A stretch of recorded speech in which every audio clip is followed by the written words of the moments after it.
నమస్తే ఫ్రెండ్స్, నేను మీ బిందు. మాది విశాఖపట్నం.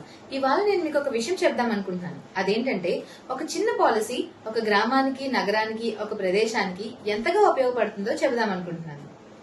ఒకప్పుడు గ్రామాల్లో నెట్వర్క్ సంబంధించి చాలా ఇబ్బందులు ఉండేవి. కానీ ఇప్పుడు భారత ప్రభుత్వం, ఎయిర్టెల్, డిపార్ట్మెంట్ ఆఫ్ టెలికమ్యూనికేషన్స్ తీసుకున్న ఒక పాలసీ వల్ల నెట్వర్క్ చాలా మెరుగుపడింది. ఈ ఇంటర్నెట్ సహకారంతో ప్రజలు దేశం అంతటితో కలవగలుగుతున్నారు. ఈ మధ్య కాలంలో పెద్ద పెద్ద నగరాలలో ఎటువంటి సదుపాయాలు అయితే దొరుకుతున్నాయో అటువంటి సదుపాయాలు గ్రామాలలో కూడా దొరుకుతున్నాయి. అంటే ఆన్లైన్ క్లాసెస్, ఫార్మింగ్ లో కొత్త టెక్నిక్స్ అండ్ బిజినెస్ లో కొత్త కొత్త ఐడియాస్ లాంటివి. నాకు నా కంటెంట్ క్రియేషన్ కి ఇంటర్నెట్ ఎంతో ఉపయోగపడుతుంది. అలాగే గ్రామాల్లో ఉండే నా స్నేహితులకు కూడా రోజువారీ సంపాదనకు కొత్త కొత్త అవకాశాలు లభిస్తున్నాయి. పెద్ద పెద్ద నగరాల్లో ఎటువంటి కనెక్టివిటీ అయితే ఉంటుందో అదే స్థాయిలో చిన్న చిన్న గ్రామాల్లో కూడా ఉండడమే నిజమైన మార్పేమో అని నాకు అనిపిస్తుంది. మన ప్రధానమంత్రి మోదీజీ మరియు Airtel and department of telecommunications కి నా కృతజ్ఞతలు తెలియజేసుకుంటున్నాను. ఇదే మన కొత్త ఆంధ్రప్రదేశ్, ఇదే మన కొత్త భారత్.